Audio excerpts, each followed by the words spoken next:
Welcome to another episode of Growth Hacker TV. I'm Bronson Taylor, and today I have Jamie Quint with us. Jamie, thanks for coming on the program. Yeah, of course. Glad to be here. Yeah, I think, because of your experiences with growth, we're going to be able to talk about some really cool things. So let me tell people about you a little bit before we jump in. You're a Y Combinator alum. You were the founder of Secret San Francisco, which you eventually sold.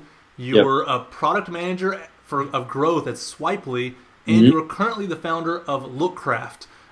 So let's kind of start there at the beginning and work our way through it a little bit. So Secret San Francisco was a Facebook group that you grew to over 70,000 people in 2010 before you sold it. So Yeah. first, what is Secret San Francisco? So it was just a Facebook group at the time when Facebook groups were relatively new, and it was just kind of like a side project, side idea where we wanted to create this group around, or we'd seen groups that had grown relatively fast in like local areas around certain things, and so we wanted to just test this idea, and it was basically people just sharing cool things that they found to do around the city. Yeah. So, even though this is Growth Hacker TV, you can answer this next one honestly. Was there any strategy at all applied to growing this Facebook group, or did it just like happen? So I think the name was somewhat deliberate, and so that was kind of a newsfeed optimization thing, where at the time that was pretty big. And the Facebook strategies changed like monthly, so obviously this was just for that point in time, but you get a lot of exposure in the newsfeed with groups, and the name was just compelling, and so we kind of launched it, and the name kind of drove it, because once 5 of your friends signed up, then you're like, it would show 5 of your friends joined Secret San Francisco, and you're like, oh, secret, like what's that? Uh-huh. So I think that drove a lot of the growth. And then we actually tried to replicate it in different cities and weren't able to. So to that extent, I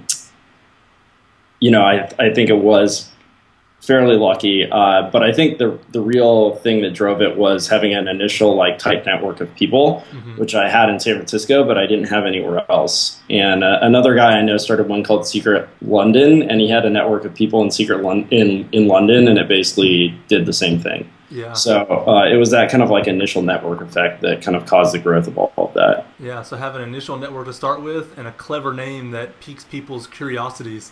Do you think those two tactics would apply to other startups or other businesses, or did it just happen to apply to Facebook groups at that time? I think it happened to apply to Facebook groups at that time. I think there's always these kind of sorts of opportunities that are transient and exist for a short period of time, especially like when Facebook makes like policy changes, or they release kind of like new methods of growth. And you've seen that with kind of startups that grow really fast, using those strategies. Like it was social games for a while, and then it was these kind of like video startups like Social Cam or Vidi or what have you, that grew from like 0 to tens of millions of users in a period of like months. And so that exists sometimes, but it's not, you're betting it all on Facebook at that point, basically. Yeah. Now, I think it's a great point you bring up, is that a lot of growth hacking, a lot of growth is being ready for the opportunity, not necessarily pre-planning on the opportunity. You just have to be aware and be ready when it presents itself and have the skill set to take advantage of it, because it's hard to know what's going to open up in the Facebook platform or what's going to shut down or what's going to change. But if your mindset is right, you'll be ready for it when it does happen. Now, you were also the lead of growth at Swipely. So tell us about Swipely a little bit. What was that?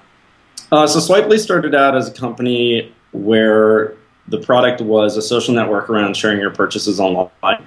Now it's a company that has shifted significantly away from that and is what they call a payment marketing platform that provides basically better merchant services for small and mid-sized businesses. And they're doing quite well now, processing, I think, over $750 million in payments a year.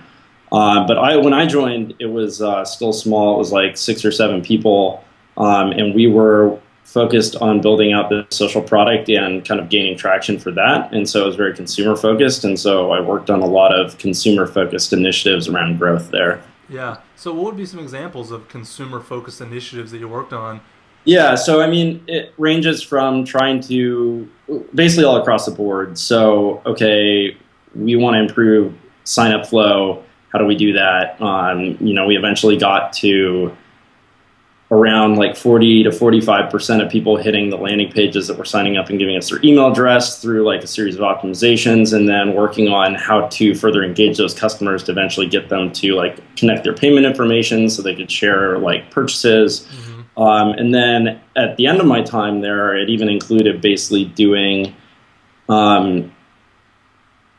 like test marketing around different value propositions to help determine like what direction the company should move in based on like what value propositions different consumers were responding to. So almost like marketing as a form of market research. Gotcha.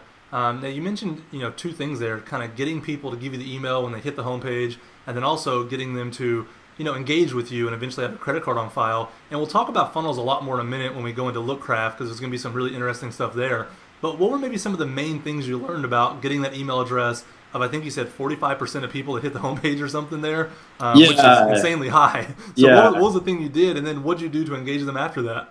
So I think the first thing to point out is like it's always important across everything to understand what is good and what is not good in terms of performance. And so I try and do this now when I'm doing any sort of like paid advertising or anything. I'll talk to a whole bunch of people and be like, is this like, I'm converting at 1%. Is this 1% click-through rate good?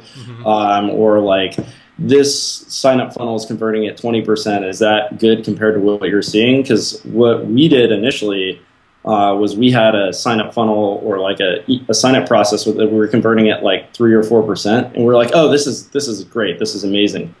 And then we talked to a lot more people, and they're like, no, that's not good. This should be converting at least like 40%. And so then we kind of went back to the drawing board and tried a whole bunch of stuff until we kind of got to that point. But the kind of main point is like, unless you know what constitutes good performance, you're never going to get there, because you may be at the top or you may not be, but if you don't know, then you don't know whether it's worth spending more time or not. Gotcha. And did you guys bring in an outside consultant that told you that, or where did you guys learn that? Yeah, I mean, it was through like consultants or like basically just other people that have worked a lot on growth before. Yeah. Well, what would you recommend for our audience here? Because, they may not have access to consultants or the budget to afford one. Should they email somebody in a similar space but not a competitor and be like, hey, we're converting this flow at this percent. What do you think? You think that's a good idea? There's like publicly available information for a lot of stuff, like for email. Like MailChimp publishes a bunch of comps on what people see for click-throughs and open rates for email by vertical. And I think even their list is somewhat low, because you're seeing like the average of like a lot of people, whereas the people who are like really good are probably going to outperform that in every category. But yeah, I mean, it's a lot of just networking or talking to people you know. I don't know if you've had him on your show, but Dan Martell from Clarity FM. So Clarity's can be super useful if you use it right. Like I'm on there. I know like a lot of other of the people that you've had on your show, I think, are actually on there too. And so like that's one way to do it. And then just, you don't need to talk to someone who's necessarily like the top expert. You just need to talk to someone who's had a fair amount of experience and seen a lot of things. And there's a lot of resources online as far as click-through rate goes for paid advertising and conversion and stuff like that. So yeah, those are great ideas. I never really thought about using Clarity in that kind of way, but it makes a lot of sense. And that's even a good thing if you're going to make a Clarity call. Like, write out your questions ahead of time that you really want to hit on, and one of them might be, hey, is this conversion good or bad in your experience? And if you go in, you can make a 30-minute phone conversation, get a lot of value out of it, and that's something that any startup can really afford. So that was kind of what you did to learn about what's possible. What'd you do after the fact to engage those people and try to get credit cards on file and get them doing more than just signing up? Was there anything specific there that you take away? So not to be too specific to that, like one project, there's like a lot of things you can do. Obviously, like once you have email is super important. And so making sure you have like your drip email campaigns and stuff like that set up correctly. Customer IO is really good for this at kind of like a cheaper, kind of more startup-y level. At like the high end, when you get into a bigger company, you'll see people using stuff like Marketo and like those more advanced tools. But basically making sure that you have your onboarding emails set up correctly. You're like engaging the customer with more information, like, oh, here's like a 1, 3, 7, 14, 30-day email after sign up with like more information. really important in those emails to have a single call to action, which is like the next thing you want them to do, because a lot of times people can get distracted and have an email that's like, here's like the 17 different things you can do on the site, and then like people get like halfway down, they're like, I don't even know what I'm supposed to do, and then they leave. So email is a super powerful channel. And then in addition now, like retargeting has performed very well for people. Especially Facebook retargeting now is kind of the new hot thing.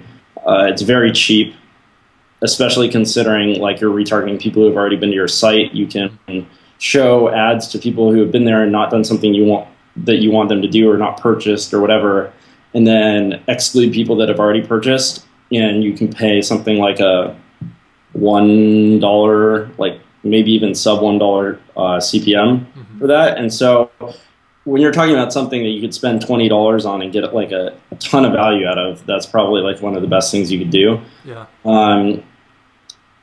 I think those are kind of like almost the two main channels now is email plus retargeting. Yeah. Well, let me ask you about the drip campaigns that you mentioned there a second ago. You mentioned something real quick, which is you have your 1, 3, 7, 15, 30-day drip.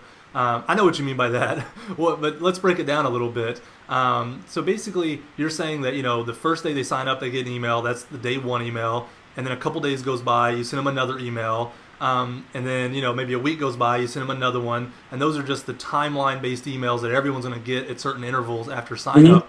Yep. Is there a best practice there? I mean, I know you mentioned those numbers 1, 3. I mean, is there something you follow that's kind of like your days out that you send things? I don't really have like empirical data to suggest that like any certain pattern of days is better than like any other certain pattern. So maybe someone does, but from other people I've talked to, that seems to be kind of the good default pattern is like 1 day, 3 days, 1 week, 2 weeks, 1 month, then maybe 2 months. And in general, I think people don't email customers enough because they're either worried about pissing them off or something. But the fact is, like, if you get an email address, and I prefer to get email addresses early in the funnel. Some other people may disagree with that, but I prefer it because then it allows you to email the customer. And the fact is, like, if they don't respond to your email, like, and you've emailed them 5 times, they're either going to unsubscribe or not use your product, and you're not really losing anything by emailing them more. And so I think the thing with 1, 3, 7, 14, 30, or 1, 3, 5, 7, or basically whatever you decide to do, you should just be emailing your customer more, probably. Yeah. And that's really the main point. And then in those emails, it's a single call to action for them to perform the next step in your sign-up process. Yeah. Well, let's talk about maybe some of the things to put in those emails, just to give people ideas. I mean, obviously, it's going to be specific to their business, but I'm actually in the process right now of creating our drip emails for Growth Hacker TV. And so as you're watching this, it's going to be kind of meta because you're going to be receiving emails about what we're talking about. But I'm making a list of things like maybe one email can be about our history and why we got started. Maybe that's the first one. And I don't ask for anything. I just kind of let them know. And then a couple days goes by. Maybe I let them know about a couple of the interviews that I think they should watch to really get a handle on what we do. And so that's kind of the way I'm thinking about it, just easing them into the process and educating them about us. What are some of the things you like to do with those drip emails? What kinds of things are you maybe sending them with your products? Well, so it depends. I mean, it really just depends on your business. And so, like for a SaaS product, like maybe you want to get them to like integrate some JavaScript into their site or something. Maybe that's the next step. Or for like, a product where you're booking something online, maybe the next step is to get them to get a booking. Or maybe the next step is, it really is just what you determine to be the next most valuable thing that they can do in relation to your business. Gotcha. And driving, behavior around that. And so obviously you have to determine what is the next most valuable thing they can do. And that's going to be, like you said, very business specific, but it's really just kind of focused around that. And this kind of applies to emails like across the board. And so, a lot of times, say you have an e-commerce site and someone makes a purchase, then it's like, well, you send them a receipt, but what's the call to action on that receipt? Like, what's the next step that's most valuable that you want them to do? It could be share with my friends. It could be, if it's some sort of recurring thing, like, hey, schedule your repeat purchase for like later on, but not both of those things. It has to be like one thing, and kind of like the primary call to action has to like drive everything around that. Yeah, it seems like you almost view email the way you would a landing page. You know, if somebody shows up on a landing page, you don't give them a lot of options. You take away nav. What's the call to action? Like, just, you know, if they're there from a, you know, a CPC, you know, or a click campaign, like just really making them do the one thing that matters. And your email is almost the same way. Like, you just really have a clear call to action you're trying to get them to do, right? Yeah, it's very true. No, that's cool. Well, let's talk about Lookcraft a little bit. You're the founder of Lookcraft, and we were talking before. I said co-founder on accident, but that's not true. You're actually one of the few that actually can pull off running a company by yourself. Honestly, I don't know how you do it without co-founders. I think I would die. But you know, I'm glad there's people like you that exist to make us look bad. Good employees is what's that? Hiring great people is how you pull it off. I guess so. I just don't know if I can do it without co-founders though, just initially. But that's awesome though. So let's talk about Lookcraft a little bit. You've told me something about it that's really interesting that I kind of want to dig into. You've told me that with Lookcraft, one of the things you were trying to do is really increase the lifetime value of the customer and not necessarily just the top line gross revenue yet. Talk to me about that a little bit. Why has that been your focus? So with businesses, so there's really three ways to grow. I mean, effectively three ways to kind of grow a business usually online. One is, you know, social, like viral growth, where every user on average gets you more than one user, which would be like your Instagram or Pinterest or those type of businesses. There is businesses that grow via sales, which would be like what Swipely is now, for example. The product is sold in directly to local small to medium businesses through a sales force. And then there's paid acquisition. And sometimes you see like a combination of all of these. Usually you see a combination of like viral plus paid. But generally, the primary focus of a business is going to be one of these. So I guess, for example, like someone like Dropbox, that's like a virally growing software as a service business because you share files and then other people find out about it and then they sign up. Whereas, you know, something like, you know, I can't think of anything off the top of my head, but a lot of other software as a service products that are more expensive, like, are sold in via Salesforce and online marketing. So that's a combination of the last two. But with businesses that are heavily focused, where your growth strategy is paid acquisition, it often makes sense to focus on kind of proving out the lifetime value of a customer as long as you have some idea of what paid acquisition is going to look like first. Because if you can prove out that you have high lifetime value, then that's basically your growth plan. You're like, okay, well, we make $400 on a customer over their lifetime. We make maybe $250 of that in the first year. And I know I can acquire someone for less than $250. And so once you kind of prove that out, then you feel confident about your growth. And this is more for kind of like a VC-backed business where the plan would be to like prove that out and then go raise money and then dump that into like buying users. But if your payback time for customer acquisition is short enough, it can make sense for like a bootstrap company too, where it's like, okay, well, we just invest all our profit into buying more customers because they pay themselves back in 2 months. And if you have that kind of business, it's great because as long as your market is large enough, all you have to do to grow is find all the channels where you can pay to acquire customers and your business just like grows like this. So that's why we in particular were focused on it, because we saw Lookcraft as a business where we had a very high customer lifetime value. It wasn't very social, just because we were targeting men and men aren't very social about like their clothes purchases. Exactly. And it wasn't something that was sold through direct sales. So we kind of focused on this as a channel. And for that reason, we focused on showing high customer lifetime value and then, you know, worrying more about the paid acquisition piece later. And the reason we were able to do that was because I already had some understanding of like, okay, I know it's not going to cost $400 to acquire a customer. If you aren't sure about that, then you have to focus on that side as well, because if your, you know, customer lifetime value is $100, and it costs you $100 to acquire a customer, and that's like the low limit of what it costs to acquire a customer, then like you're obviously not in a good spot. Yeah. So it seems like you almost, worked in reverse of the way that we think about things sometimes. Instead of starting with kind of the business, the product, we actually start with, okay, what's the growth channel? Which to a lot of people is the end of the equation, the end of the to-do list. But for you, it seems like it was closer to the top of like, all right, what's the growth channel? It's going to be paid. How much do I think we need to pay? Now let's work backwards from that conclusion to make sense out of this business. I think that's really smart the way you kind of went about it. And you mentioned, if it's a VC-backed business, you can then go to a VC and be like, hey, here's the numbers. And I've heard people on the show say this, that I've had VCs say this, that they want founders to come to them and say, okay, here's what I've proven. I've proven that I can acquire a customer for this much, and if you dump this much money into the business, I can acquire X more customers, and we're all going to be happy. Like, they just want that equation, and they'll be happy to invest if you've proven out those things. Yeah, it's the I think the VC term or the term that's thrown around is like the sausage machine. You want the sausage machine. You want to put like the meat in one side and have sausage come out the other that you can sell for more money. Yeah. And once you have that, assuming some other things like market size and other things like that, it's not going to be hard for you to raise money. Yeah, I've never heard sausage machine. I like that.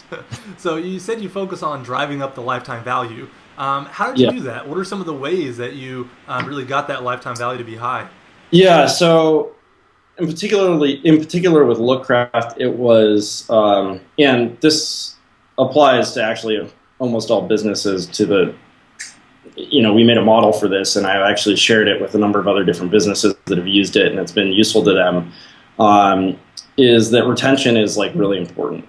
And so what you usually find, at least with us, where it's not an initial subscription product, you're not subscribing as a default thing, like first off.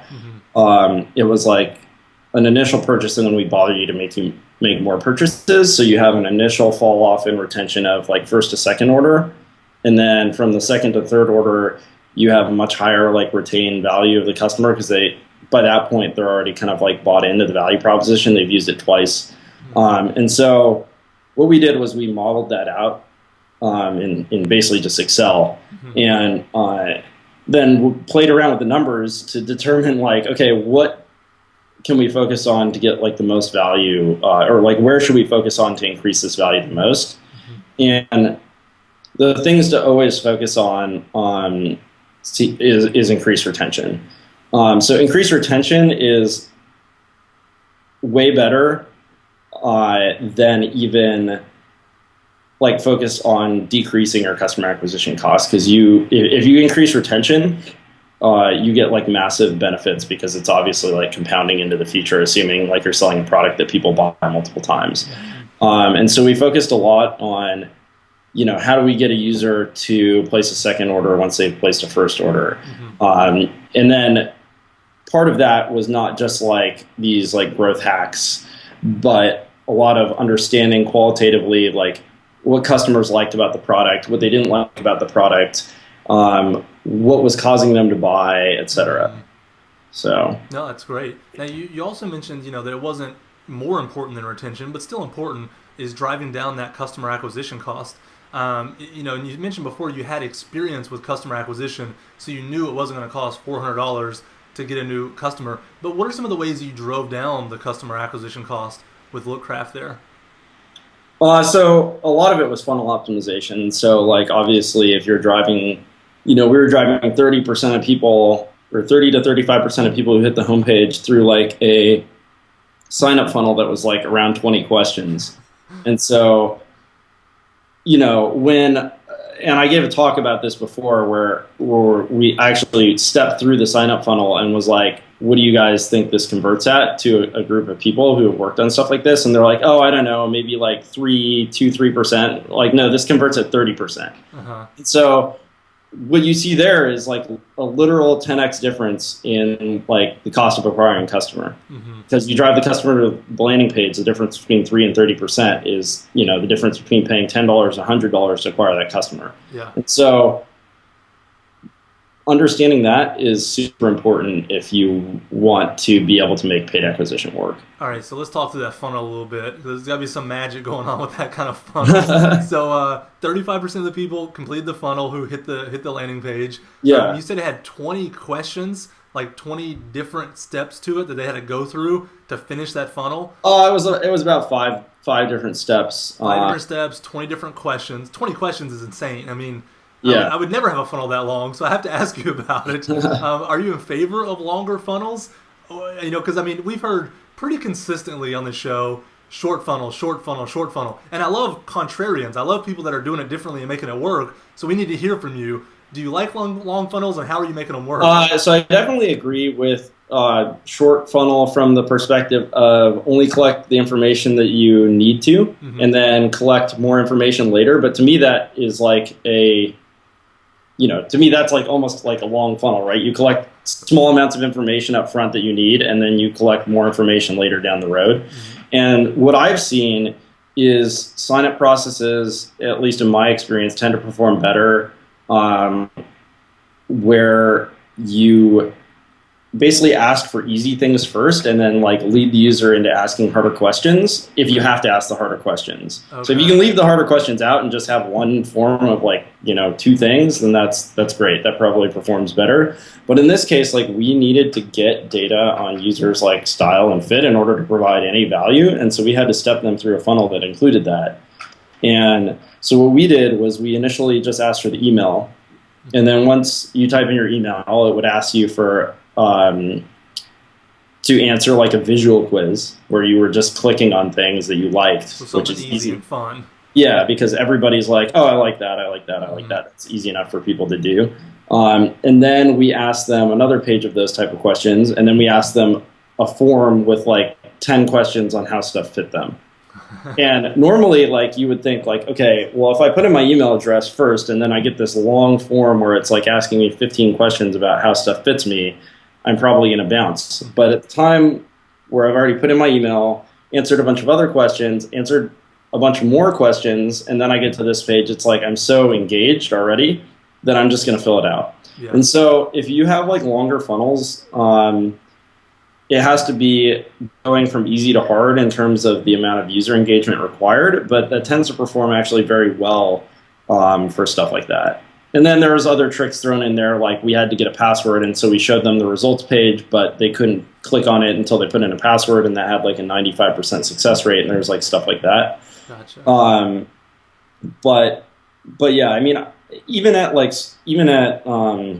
Swipely, what we did was we asked for an email and then a password because we tested all sorts of different variations, and we determined that having a landing page with just an email address, even if you still need a password for sign up, converts like way better. And so we would have an email address, they put in the email address, they click OK, literally in the same spot on the same page, like a box would appear that was like, okay, now put in your password or create a password. And a lot better than having a form that was like email and then password with 2 steps. So, sometimes having more steps actually can perform better. I tend to prefer it, but if you have the volume, I would test it. Yeah. No, I love the way you think about funnels, and even the way you talked about having them engaged before they have to give you the hard information. Another way I think about it is like investment. It's like once you've already invested in something, you're more likely to invest in it further. But it's that initial investment. So here's one thing I've done before on sites is if I'm trying to do a social campaign and make them tweet about something, I'll say, okay, tweet about this to get a coupon. They'll tweet it, and then I'll say, okay, now input your email address so I can send you the coupon. So now I'm getting a tweet and an email, but they didn't know until they were already invested enough to where it made sense to keep going, Yeah. And that's a smaller version of kind of what you're saying. But it helps us think about it, of what can you do to really hook them initially, and then they'll just want to keep going through the funnel there. So that's great. Yeah, I mean that's so different than a traditional funnel. Do you recommend longer funnels just in general, like that? I mean, I guess what I'm asking is, it's just so bizarre to have a 5-step funnel with 20 questions. If you can make it shorter, do you think that's good? Or do you think there's something psychological about if you can get them to finish a funnel that long, they're more in tune with your product? I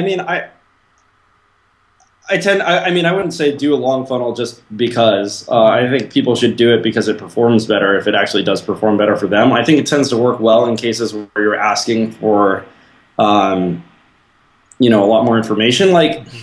So for example, like one of the things, I guess a different example would be like Twitter. And Twitter discovered that, and maybe Josh Ullman talked about this in his interview, but they discovered that they massively increased like the sign-up rate by moving the point where you choose your username further down in the funnel. And so that kind of goes along with this. And the reason was that with choosing the username, it's hard because it's just another thing to think about. It's like, okay, my email, I know that. Mm-hmm. Okay, create a password, I can do that. Mm-hmm. And then it's like, choose username, and it's permanent, and you can't change it. And then people are like, oh no, I don't know, I'm not confident that I want this username. Uh-huh. I'm just gonna like go back and like think about it later or whatever.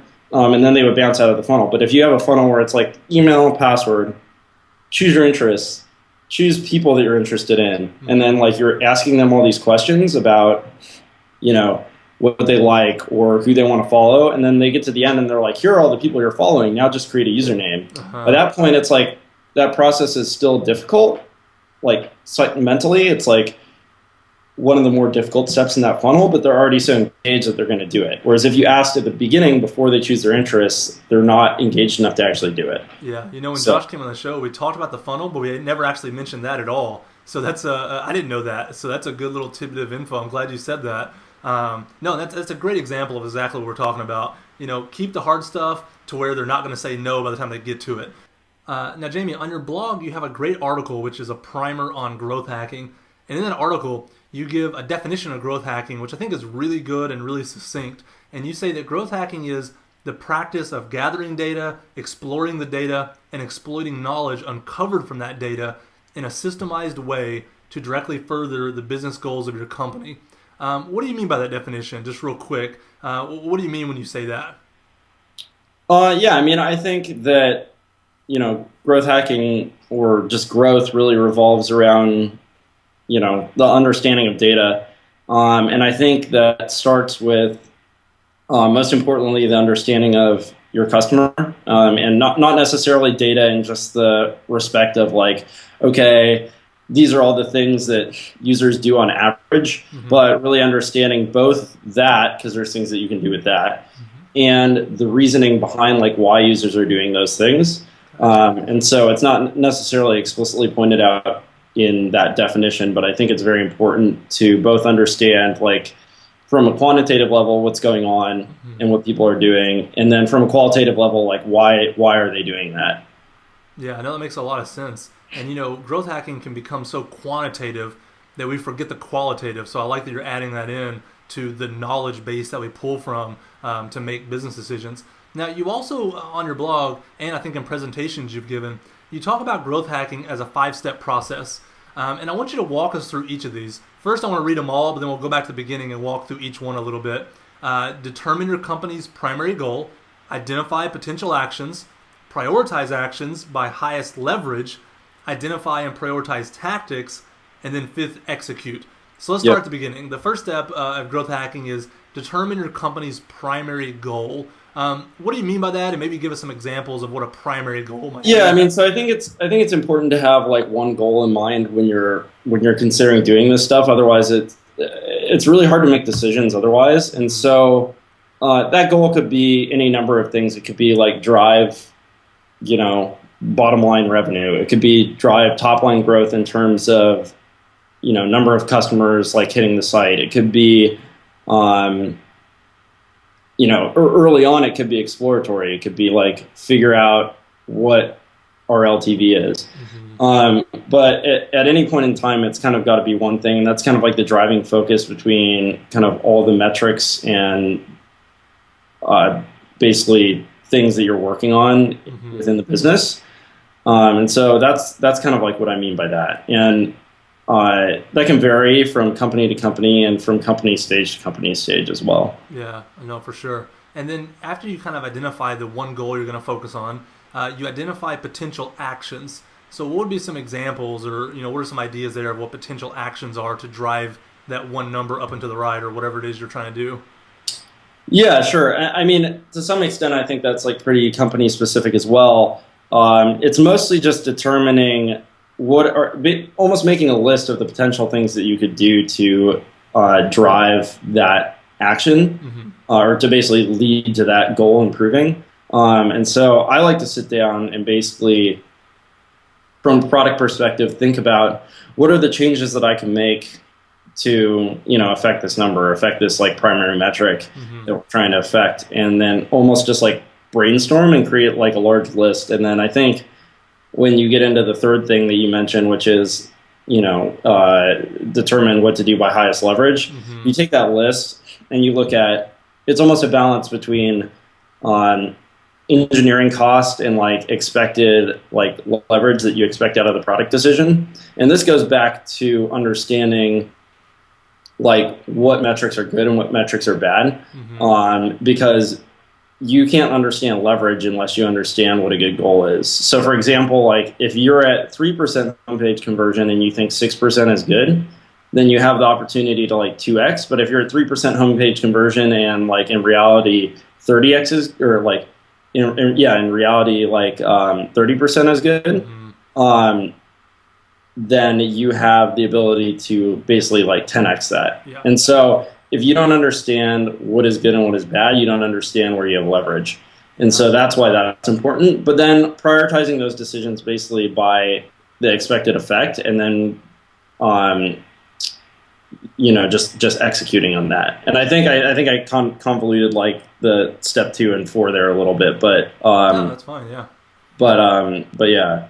No, that's good. And so you kind of start with a goal in mind, and then you kind of have a brain dump. Just put down everything, in a Word doc somehow. Here's all the possible things that might move that number where we want it to be.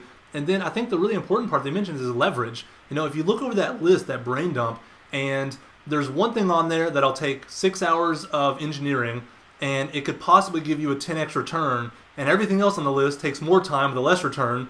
Well, you know what to focus on. Like you bump that to the top of your stack ranked list, and you focus on it because that's obviously the point of leverage. That's your fulcrum that you can move the earth from.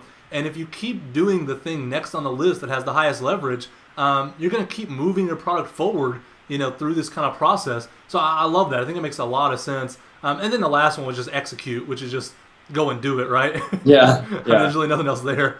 I think it's important to mention that going back to the brainstorming thing,